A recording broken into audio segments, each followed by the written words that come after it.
most hypocritical. Join the other hypocrites. His heart's an athletic club. He would have went to Barcelona in a heartbeat, wouldn't he, if it could have happened. But he didn't.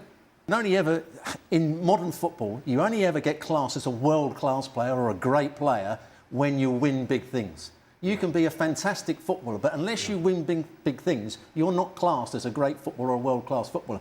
And at Athletic Club, he's never going to win the Champions League, I don't think, and he's probably not going to win La Liga. So he will never be classed in the same vein as the other players. Stay tuned until the end to see how happy ESPN is with Barcelona's frustration, especially Craig. This video marked the first time Nico Williams rejected Barcelona, just when the club saw him as the ideal name to fill the void left by Neymar on the left wing. Barca had contacted the player's staff and initiated talks for a possible transfer. But instead of a positive response, what came was an official announcement from Athletic Club. Nico would wear the number 10 shirt in Bilbao. The decision left Barcelona sad, but not as frustrated as they are now. President Joan Laporta himself reacted with a harsh statement. The train only passes once. This means that if Nico didn't get on board, he missed his chance. But time passed. And at the end of the season, when planning for 2025 to 2026, Nico Williams' name no longer appeared among the club's priorities. The new obsession is Luis Diaz from Liverpool. But everything changed surprisingly. Nico Williams, regretting his previous decision, ordered his team to contact Barcelona. This time, he was determined. He wanted to wear the Blaugrana shirt. Hansi Flick saw in Nico a talent with a bright future at the club and pressured the board to close the deal. Faced with this, Joan Laporta backed down from his famous statement that the train only passes once and authorized Deco to conduct negotiations with the Basque striker. From that moment on, Nico Williams became Barcelona's #1 priority. As a result, the Catalan club put aside other names such as Luis Diaz and Marcus Rashford to focus exclusively on signing Nico. Athletic had been working discreetly for weeks on the possibility of renewing with Nico, aware that the player had publicly expressed his desire to join Barcelona to play alongside his friend Lamine Yamal. As soon as Nico made his decision, his agent, Felix Tinta, scheduled a private meeting with Barca's sporting director, Deco. The meeting between Nico Williams' agent and Deco took place discreetly on June 13th at a hotel in Barcelona. During the meeting, Tinta made clear the player's desire to join the club.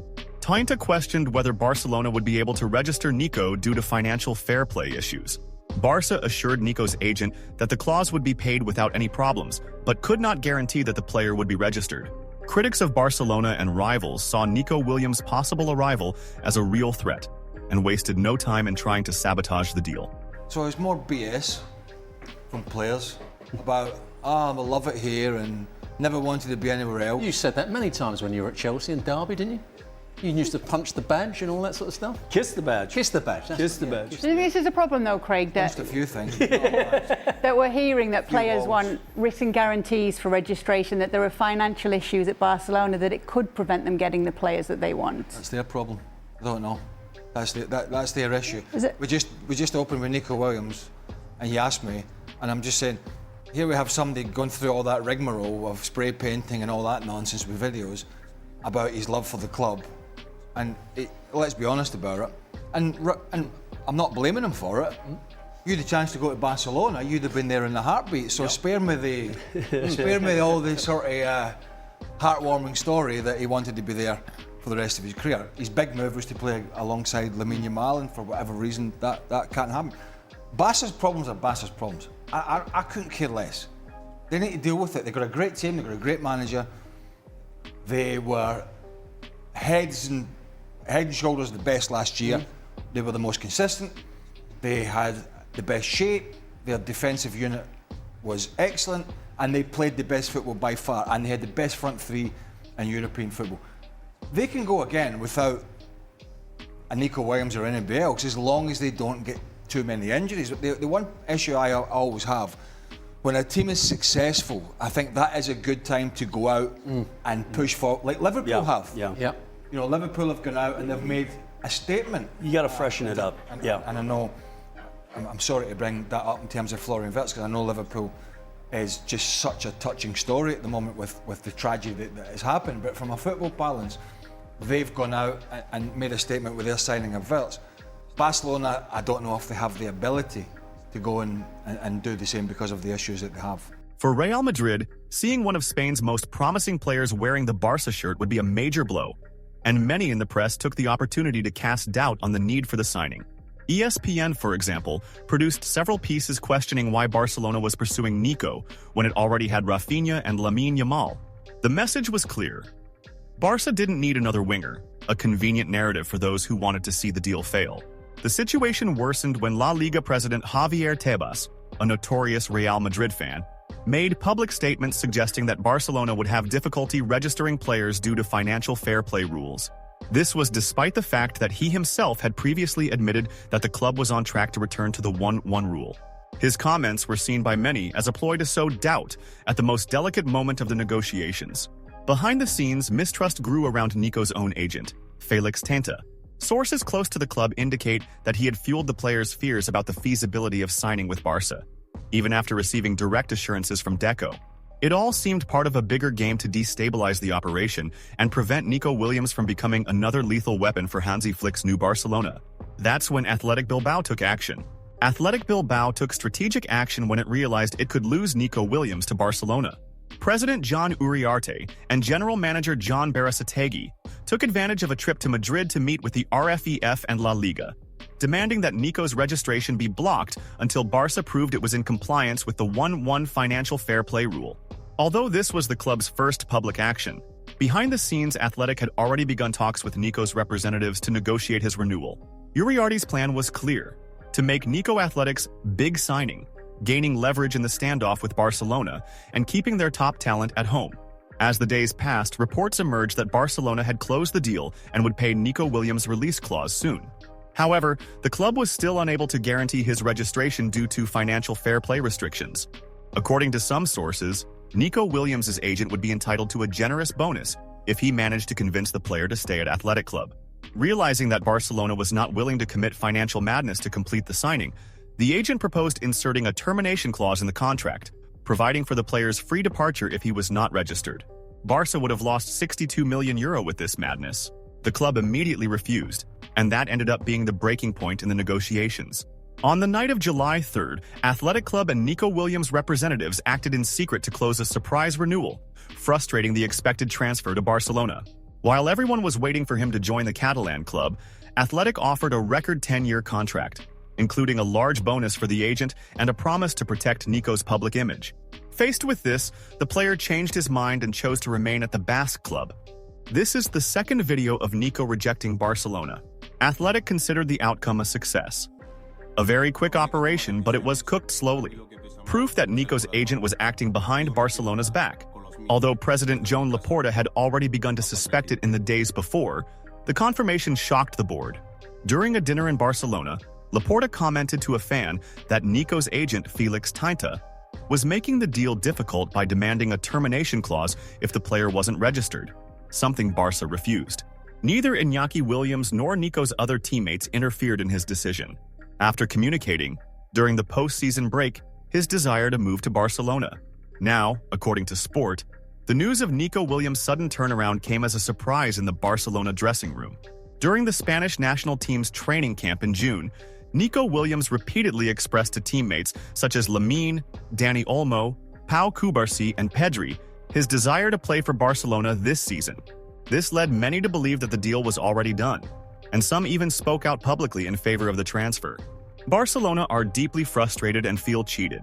The club believed they were very close to completing the signing, having already agreed a salary until 2031 and preparing to activate the termination clause. However, Athletic's official announcement took Barca officials by surprise. The disappointment is great because, despite intense negotiations in recent weeks, the club feels that Nico and his entourage have given them false hope while they were already planning his stay in Bilbao. Sources at Barcelona believe that Nico's team acted unfairly, using Barca's interest and offer as leverage to secure a lucrative renewal at Athletics. Club leaders are especially upset that Nico's team didn't even bother to inform them of the final decision before it became public. This last-minute surprise has left the Barca board feeling betrayed and furious, after being in constant contact with Nico's representatives until just hours before the news broke. The turnaround in Nico's decision also angered part of the Barca squad, as was evident in the reactions of players like Gavi and Rafinha on social media. On the same day that Nico Williams doesn't fulfill his agreement with Barcelona, Rafinha posts this photo on stories. A furious Gavi took to social media and replied to Nico, "If you're thinking of playing for Barcelona again, you're no good to us." Joan Laporta would have done better if he had listened to Johan Cruyff, one of his legendary phrases. "Anyone who hesitates to come to Barca is no longer good for us." And Nico already hesitated last year. In fact, Barca had already ruled him out as a reinforcement for next season. But Nico called and gave Barcelona hope, only to be rewarded in kind. According to RAC1, Barcelona officially closed the door on signing Nico Williams after the shocking decision. They're able It is to pull. insane the fact that they play the type of football they have in that fantastic stadium that they have with that great atmosphere, and the fact that maybe bar for injuries, they should have won the Europa League last year. They kind of threw that away. Now I know they had some injuries. Nico Williams, I think, was one of them. It was one of them. But the fact they do it how they do it and continue to be able to produce the type of football they produce and get the type of results they get is quite amazing. But I go back to Robbo's point, which I totally agree with. Nico Williams would have became, I think, another player at Barcelona they already have 3 or 4 of. And 3 or 4 that did a really good job last year. Coming in, Ferran Torres, Gavi from injury, Fermin Lopez, Dani Olmo, who we touched on his injury issues from RB Leipzig. Would they raise their head again? And they kind of did. Well, and all the drama of, am I registered? Am I not registered? And because there were certain games he couldn't play because he wasn't registered at one point. Trying to deal with You've that even got the well. likes of Ansu Fati, who went back from a disappointing spell at Brighton, and who just was sort of saturated into this bench and was hardly used. Now this guy was at one point He was Lamine Yamal. the next big thing. So I don't think in that sense it's probably a bad thing for Nico Williams. I'm sure his heart was probably set deep down. Who wouldn't want to play for a successful team like because that? ESPN mentioned recurring injuries in Barcelona's squad, which would be another plausible reason for the board to sign Nico Williams. Stuart Robson, for example, pointed out that although Barcelona was extremely competitive last season, the team suffered from important absences at decisive moments, especially in the offensive sector.